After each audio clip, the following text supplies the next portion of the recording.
Bobi Wine akungubagidde Evelyn lagu atenga okwekalakasa mu ggwanga lya America bannayuganda basibidde General Museveni ekikookolo byonna mbikuleetedde atenga mu kwejjukanyaamu katulabe Joel Ssennyonyi bwe yali attidde Bebe Cool mu studio wakati byonna tugenda kubanga tubitunuulira.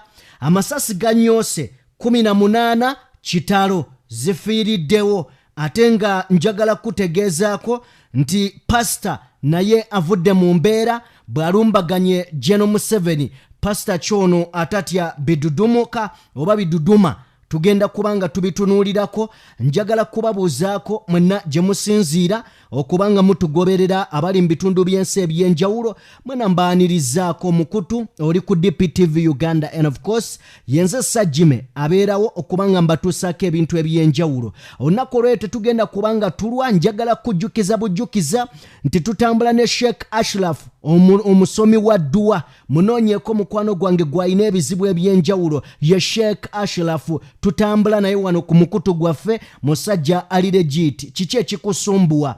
Oyagala genda bweru wa ggwanga visa yagaana emirimu gy'atagala munoonyeeko Sheikh Ashraf ate mukwano gwange asobole okubanga abimalanga. Njagala straight away tusobole okubanga tutandikirawo. Njagala tutandike ne bannayuganda abasangibwa munda mu ggwanga erya America. Ampuliriza bannayuganda abasangibwa munda mu ggwanga erya America batabuse bakaaye nsonga ki ze baleese. Bannayuganda jjukira bano nga be bakulembeze ba National Unity Platform wali mu ggwanga erya USA bagenze mu maaso n'okubanga bakulemberamu okwekalakasa kuula amalungi nga bagamba they are against Museveni dictatorship. Njagala kutegeeza kampuliriza nti UN General Assembly egenda kubeerayo week eno yennyini kakati bannayuganda bavuddeyo bwe batyo ne bagenda ne beekuŋŋaanya bagenda kubeera nga beekalakasa kuva lunaku lwajjo bagamba nti tukooye ejjoogo lya dikiteeta Museveni. Jjukira olukuŋŋaana luno mukwano gwange dwa mulundi gwa 78 era nga UN General Assembly egenda kubeera munange eyogera bulungi nnyo oba oliawo ebintu ebyogerwako ddembe lya buntu nfuga eri ku mateeka kyokka nga ate bino bano bagamba General Museveni tateekeddwa yadde okwetaba mu lukuŋŋaana luno olw'ensonga tamanyi ddembe lya buntu, tamanyi nti omuntu akyusa obuyinza constitution ekiwa bannansi kwegamba ye buli bano kye balina okwogerako General Museveni akikola kifuula nnenge.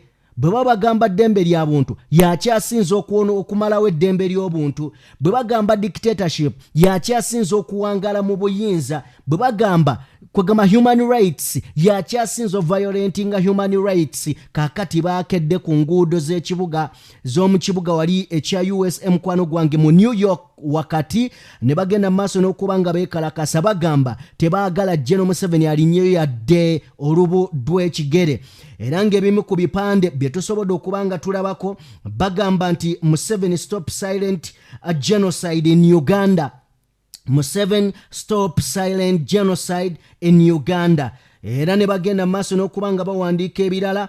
Uganda deserves leaders who invest in the people, not corruption. Uganda deserves leaders who invest in the people, not corruptions.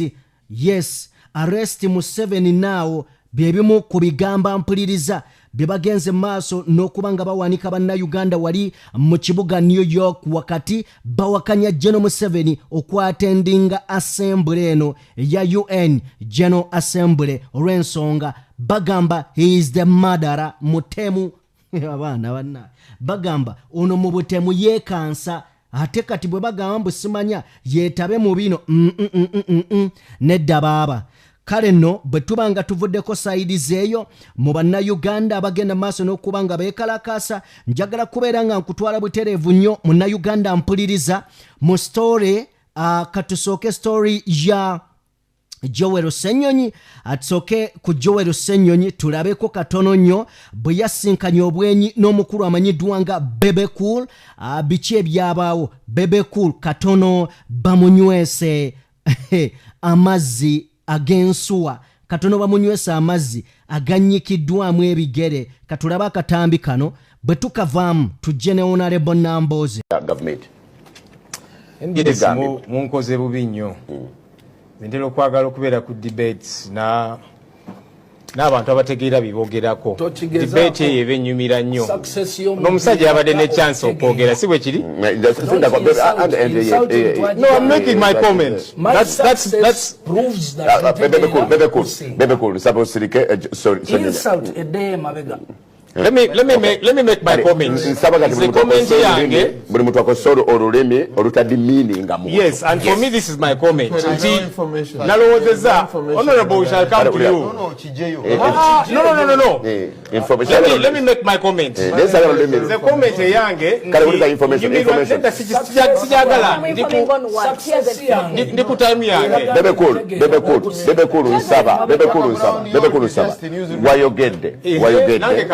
Saba nesenyonya Ayogedde ekyo kigambya kiwulidde debates wembera n'abantu abategeera bibogerako omanyi nze nasoose okugamba nti segment yasoose nga tugera consultations ne ku mateeka muganda wange ono teyamukoledde nnyo nga byayogera tabitegeera biri mu mateeka kati nesanyuka nti tugendagenda mu segment ey'ebya music nti abitegeera nnyo ebya music naye ate biyingiddemu amateeka kati bwe mpulira muganda wange ono tetuli mu kooti kwogera mateeka. We are communicating to people. You know it is hooligans who behave this way. Treat a hooligan is to act like a hooligan. Okay, but don't act like a hooligan. No, but what do you expect? You see, muganda wange ono gwagamba nti an MP nga ono Kyagulanyi yetakkirizibwa kuyita bantu n'ayogera ku politics mbwaliwo etteeka eri muganda naye ye nga ye Bebe Cool mbwe etteeka limukkiriza okuyita abantu n'ayogera ku politics kubanga si member wa parliament kati I don't understand where this reasoning comes from. Simanyi teeka lyesigamako. That's why mbadde ngamba nti kati ebya music ajja bitegeera obulungi ne kati azzemu n'awaba kubanga tuzze mateeka kubanga bw'ogamba nti waliyo etteeka nga tolyogedde etteeka erigaana Honorable Kyagulanyi Ssentamu okukungaanya abantu n'ayogera ku politics nti naye ye etteeka limukkiriza nga ordinary citizen okubayita n'ayogera ku politics kubanga si member wa parliament. I honestly don't understand this kind of reasoning, but anyhow fena tusoma bintu byanjawulo simanyi bye yasoma za mateeka ngategeera bulungi maybe luli bolo ne muwabula ekyo sijja kidweringa nnyo kubanga ne bwe nakidebatinga naye tajja kitegeera because if he's reasoning that way ngali talina nateeka lyesigamako basijja ku debatinga naye banengenda kubaleka ngende waonere boba muganda kuruganya okwefuga that's okay. You're very successful naye no information jiganye cyane ku flow amalirize flow yange yeah he says he's very successful and that's granted but even a dead clock is correct twice a day. Okay, ako ke katambi Joel Ssenyonyi ng'akamula Bebe Cool akatuuyo nga amukunkumula ebipalepale ebisuluwale abaana ba Nuupu bannange bakubira n'ogamba oh yeah. Kakati omubaka amanyiddwa nga Honorable Namboze bakireke ng'era bwe bagamba nti bakireke naye talese waggulu General Muhoozi bw'ategeezeza nti oba olyawo tetulina buzibu era tetukutyangako gwe kujja mu kalulu neerekeraawo okuleebeeta obulenge bwa taatawo n'okwekwatanga ku bukongovule bwe katufune Honorable Namboze wabula mu maaso awo tulina omuliro ogukutte muganda wange ekisembayo Muhoozi oli musajja mukulu ate toli wa maje oli wero DU oli wa dembe oli ne dembe ly'obuzaaliranwa dembe lyo okuvaayo ne weesimbawo ku kifo kyonna mu ggwanga nga otwaliddemu n'ekyakitaawo kyalemeddemu ekyobwa president era ffe tetugenda kunyiiga wadde okutya okubeera mu kalulu konna nga mwami Muhoozi oba asimbiddwawo NRM ng'asaba obwa pulezidenti bwaki tumulinze mu butuufu olwaleero mbadde njogeramu ne Honorable Kyagulanyi n'agamba nti yeesunga okulaba ku mazima agasaanidde ng'avuganya ne mwami Muhoozi nga Muhoozi asaba bwa pulezidenti nga ne Kyagulanyi asaba bwaki bwa pulezidenti naye ebyo ebyokulowooza nti ojja kwesiba ku kirenge kya kitaawo ate oddeeyo gye weesibidde ku kirenge kya kitaawo emmanju ku boys quarter ku State House ate otandike okutinkuula entalo ku bannayuganda n'okkuba olwogolo ekyo tetujja kukikkiriza Muhoozi nsembayo nga ntegeeza bannayuganda nti akalulu ko tekaliyo kali folosi Mr. Byabakama is organizing a follow election. But we are going to show him that we have capacity to turn a follow election into a liberation tool and do exactly the same thing to this chair. 7. Okumujjako entebe. Mwebale nnyo.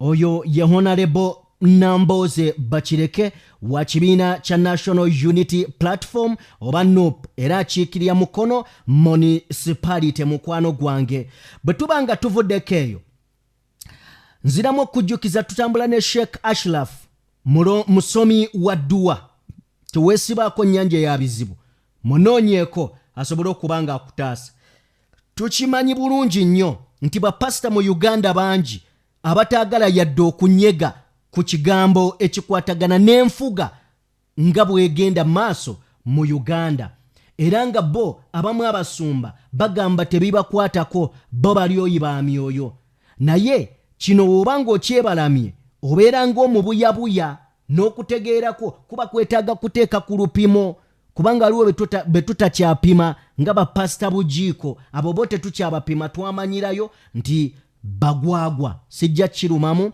wabula waliwo bapasita abaavuddeyo okukakasa nti bayimusa amaloboozi gaabwe okugagatta ku g'Abannayuganda kuba nabo Bannayuganda ne bagamba General Museveni abeeko ne waakoma mu ngeri y'emu agende maaso n'okuba nga respectinga Bannayuganda n'amawanga amalala agali mu Uganda era ye pasita nga bwe ngeno mukwagamba nti Abanyankole si be bokka abali mu Uganda wabula n'amawanga amalala weegali katufuna akatambi kano bwe tukavaamu nzije tweyongereyo kubanga buli Munyankole ali mu Uganda alowooza nti bali bwe baawangula gavumenti yafunira kubo.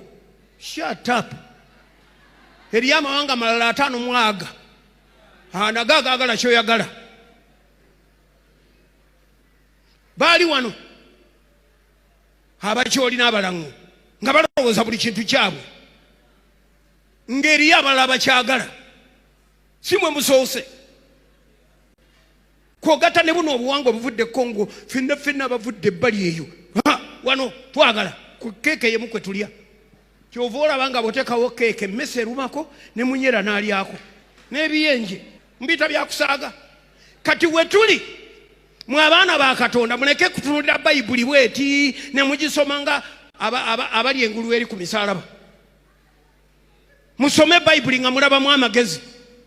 The assumption ono ye dadi wange nze mberiberi yewe nze waswa tukutegeeza eriyo bakato abalina amatu n'amaaso agalabe emabega ne. Okay, bwe tuba nga tuvuddeko eyo njagala kubanga nkwongerayo wabula nzikiriza nkwebazeeko gwe wenna gy'osinziira okuba nga otugoberera weebale nnyo weebalire ddala kuva ku ntobo ya mutima gwange mbeebaza okubanga mutugoberera obutakoowa mwebale kusalawo ne mubanga munoonya amawulire ne mujja ku DPTV Uganda gwe wenna nkwebaza nnyo nkwebaliza ddala mu ngeri y'emu akafaananyi oba ekifaananyi kyogenda maaso n'okubanga olaba wansi awo tukyasonda obuyambi bw'omwana gwe wenna mukwano gwange alina obuyambi obw'enjawulo osobola otuteerako mwana wa ggwanga mwana muto teyasobya Katonda talina musango tewali nti yabboba ne bamukola ki yeetaaga buyambi naye abeere bulungi kale nnyongera okwebaza buli muntu eyakutte ky'okutte oba kingi oba kitono oteri buyambi butono ne mutuyambira omwana oyo naawe omulala kola bw'oti aba akikoze Mukama Katonda abaddizeewo nnyo njagala kubeera nga neeyo mbajjayo mbatwale butereevu nnyo njagala munzikirize tugenda kulabayokko ku mboozi y'omusiru emu. Lwaki njogedde bwe ntyo? Bino ebigambo sibireeta lwakuba nti birungi, bino bye ŋŋenda okukuwa mbireeta olw'okumanya baani abali b'enkwe nabaani oba oliawo abantu abatasaana kusonyiibwa ne bwe kiba ekiseera mu maaso nga kyetaagisizza nga basabye ekisonyiwo. Nga bino bye bakola tebabikola kubanga tebategeera, bategeera bulungi naye babuyabuya. Njagala tulaba akatambi kano ng'omunyiize ne njagala nkabaleetere ku katukalabe. Abaganda balina amaddu baagala okufuga ku ggwanga lino. Era y'ensonga lwaki bawulira bubi Basajja Mivule okuba nti nkolagana n'abanankole. Basajja Mivule awagira Museveni omunankole mu kifo ky'okuwagira Bobi Wine. Newankubadde nga twagala okufuga ku ggwanga lino ng'Abaganda tosobola kuleeta Bobi Wine. Bobi Wine ddebe kkalu. Mwami Museveni atufuze era ekiseera kye kituuse awummule. Naye tujjewo Museveni tulete Bobi Wine omunyuwa enjaga mumpita musiru. Mulaba abantu bonna abamwetoolodde baagala kutta buli muntu yenna atawagira Bobi Wine. Tujjewo Museveni tulete agenti wa setaani. Abaagala okunzita olw'okuba mpagira Museveni bawagize Bobi Wine. Abavuma n'abagereka ne bamuyita omwenzi ne bamwebasa ku basajja mu lubiri bawagizi ba Bobi Wine. Ne batyobola ekitiibwa ky'obwakabaka bwa Buganda. Abavuma Katikkiro Peter Mayiga ne bamuvuma ne bamwebasa ku buli mukazi yenna ne bawagizi ba Bobi Wine. Abatusuubiza okututta nga Museveni avuddeko bawagizi ba Bobi Wine. Abawemula bawagizi ba Bobi Wine. Abavuma abantu bawagizi ba Bobi Wine. Kakati tujjewo Museveni tuleeta oyo. Twagala Museveni awummule. Njagala Abaganda bafuge ku ggwanga lino. Ne tujjawo Museveni nga tuleetaani. Tuleeta mbizi. Katikkiro Peter Mayiga tali mu byabufuzi. Yagenze ebweru eyo n'anoonyeza emmwanyi za Buganda akatale. Abalonzi ba Bobi Wine bali wano e Bugerere, Kayunga, bali Mananansi. Bw'agenda ebweru ayogera kimu. Museveni akaddiye. Museveni tumugjewo. Mutuyambe tujjewo Museveni. Guno mulembe gw'abavubuka. Museveni atusiba. Tasobola kunoonyeza katale ennanansi z'abalonzi be. Bobi Wine ddebe kkalu. Kakati bwe yagenda ebweru yabagamba Museveni temuddamu muwa ssente, temuddamu kumuwa ssente. Bwe mumuwa ssente kitegeeza namwe muli batemu nga ye. Mu gavumenti alinamu ababaka bafuna omusaala ate ne bamutwalirako n'emagere. Abawala n'abalenzi abatalina mirimu abasakira ki ebweru? Abasakira ki? Ddebe kkalu. Tujjawo Museveni tulete Bobi Wine. Lwaki ndeesa akatambi k'Abasajja Mivule? Nkimanyi nti tategeera. Naye njagadde nkugattireko abamu ku bantu abeesiriwaza oba abeedongowaza abejjako waya ne balowooza nti bagenze mu bitiibwa naye ng'ate bennyika bwennyisi. Mbadde ntunuulira sitetasi ya Agakagwawo. Simanyi oba mukyamujjukira Agakagwawo. Oyo yeeyitanga big fish. Agakagwawo avuddeyo leero n'ateekayo status ku WhatsApp ye. N'agamba nti olwaleero ziri ennaku z'omwezi 18 Septemba 2023. N'agamba nti nsazeewo okusiibula NRM nti bye. N'agamba going back to the roots. Okitegedde bulungi nti olwaleero ng'ennaku z'omwezi 18 dwasazeewo mu butongole okusiibula ekibiina kya NRM. Abaliyo bano baagendayo nga balowooza mirembe kakati bibookya. Abasirusiru ababuuka n'enzige nga balowooza nabo nzige be bali ba Basajja Mivule. Bwe bali bakaaba bajja kusaba mmwe abatuwuliriza okubayamba ate era mujja kubayamba. Si bwe kiri? Basajja Mivule wanaayisa akabbo temumuyambe nterayo obubaka wansi awo. Njagala kubeera nga naawe nkujjayo tugenda kusembyayo obubaka bw'owekitiibwa Robert Kyagulanyi Ssentamu bwagenze maaso n'okuba nga aweereza eri famire ya Evelyn Lagu mu kiseera kino omugenzi naddala omwana gwalese. Nzikiriza tusooke tutunuleko katono nnyo mukwano gwange mu kooti y'amagye. Tukimanyi bulungi nnyo nti abaana ba National Unity Platform nkumuliitu bangi battibwa, abalala baasibibwa, abalala baabuzibwawo tebamanyiddwako mayitire, abaana bangi nnyo. Wabula mpuliriza, tulinayo omukyala amanyiddwa nga Olivia Lutaaya amazeeyo akaseera.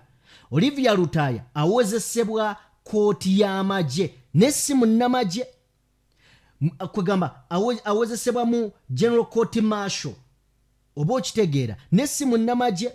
Era bwe bavuddeyo tuddayo ku kiri emabega eky'Abannayuganda abali mu kwekalakasa mu ggwanga erya America nga beekalakasa olwa General Museveni tagenda mu UN General Assembly, kubanga ekisooka bino byaleka eno agenda kwogerayo biki ng'olwedda alina abantu ba bulijjo abatabba batasangana mmundu naye nga bawozesebwa mu kooti y'amagye. Olivia Kwagala amaze ebbanga mu kooti y'amagye, tebamuggyako misango, tebamubuulira musango gwe yakola, tebamusalira, tebakola ki, kwegamba buli kimu kiri awo, buli kimu kiri awo.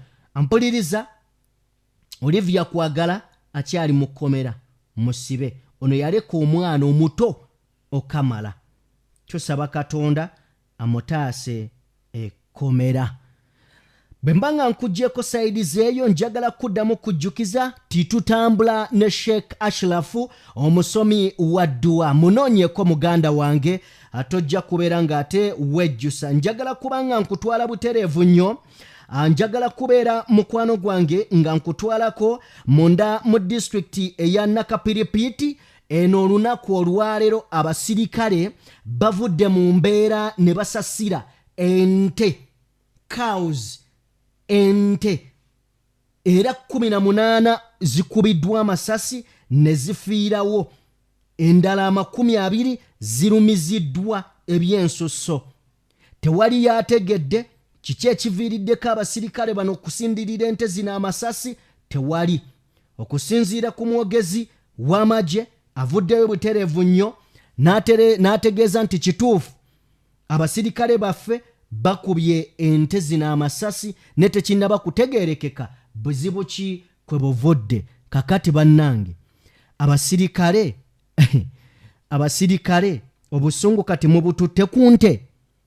Abasirikale obusungu mubeeko gye mubumalira, musobola obumalira eno bwe muti Owekitiibwa Kyagulanyi yagamba abasirikale abe Gabon basobodde okubanga bakikola. Kakati nammwe mwandibadde mukitegeera bulungi nnyo, amasasi ago temugonoona, mwandibadde mugateeka we gasaana. Kale bwe mba nga nkuggyeko eyo njagala kutwalako ewa President Robert Kyagulanyi Ssentamu Mitembo. Avuddeyo n'asindika obubaka eri omugenzi mu kiseera kino. Agambye nti sleep well Evelyn Lagu, you fought a good fight, may God receive you gently, your soul rest in peace. Bye bigambo bya Robert Kyagulanyi Ssentamu. Omukyalo ono y'omu ku bantu ababadde oba oliawo abaali baagadde ku nkyukakyuka mu ggwanga Uganda. Olw'ensonga yali alabiddwako nga yeenaanise na bulungi nnyo uniform ya People Power ng'anenye anyumye okukamala. Omwoyo gwe Omukama Katonda agulamuze kisa. Atuvuddeko lunaku lwaleero ennaku z'omwezi nga 18 ku ssaawa zibadde 10 ez'ekiro. Mutabani we bw'atyo bw'ategeezezza era agambye nti maama ankutukidde mu ngalo.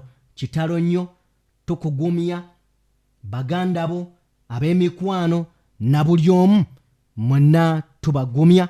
Ewa Mukama gye tuva ate era gye tudda. Atakuumira mpeera bankuumire.